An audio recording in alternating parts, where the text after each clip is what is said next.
continues, not just for days, but for weeks, months, years. You cannot get rid of it. And the other continual feeling is the constant cold. Terrible cold. Sometimes I felt as if my blood circulation was slowing down. I was personally amazed at the power of endurance, because by all accounts, I should have become seriously ill and died a long time ago.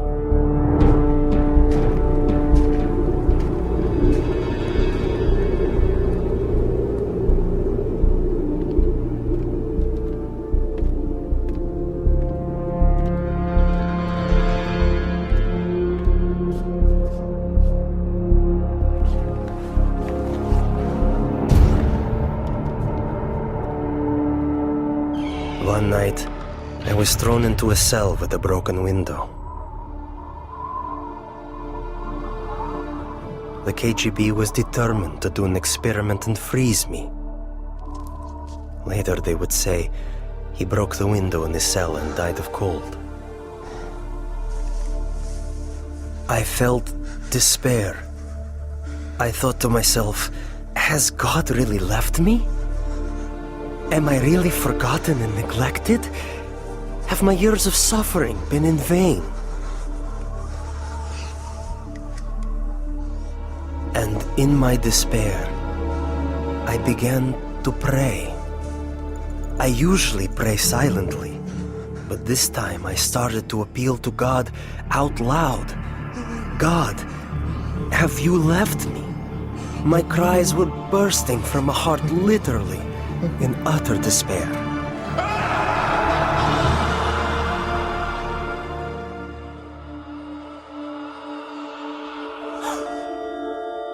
One night I had a dream. In my dream, I was told to pray for Alexender. I had no idea who Alexender was. But I told my church, and we began to pray for him.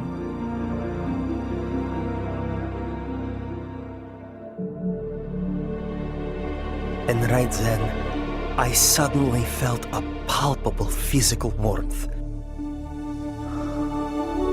Not the kind that comes from a heater, but like when a mother draws her freezing child to her breast and warms him with her tearful breath of compassion. It was a very living, human warmth. It penetrates you as if piercing you to the heart.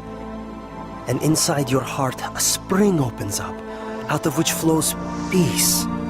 A wonderful, magnificent, soothing peace.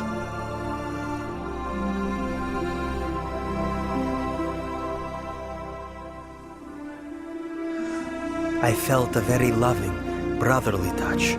Someone's caring hand touching my shoulder. I actually felt it. And this gesture represented the words, "You are not alone. You are not abandoned. We are with you. We are sharing your suffering."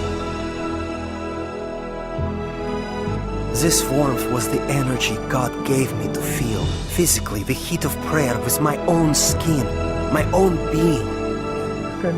As if the prayers converted the energy of love into the energy of warmth.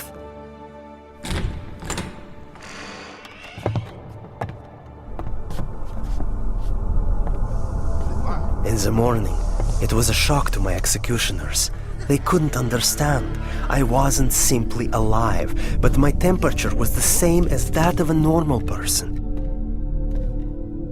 I heard the doctor explaining to my executioners in the corridor, "This is impossible. We can't explain it." About 6 months later, we received a letter from Open Doors to pray for Alexender. And we finally found out who this Alexender was. We had been praying for 6 months without knowing anything about him. Alexender had started a Christian movement that spread across the Soviet Union. For this crime against the state, he was imprisoned to a labor camp in northern Siberia. the death sentence zone. It so happened that many people began praying for me.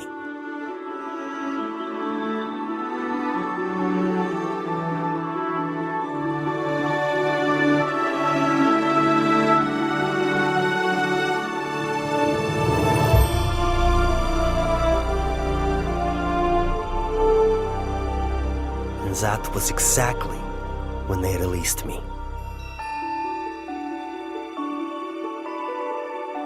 Prayer opened the prison doors, and as the gospel affirms, set the captives free.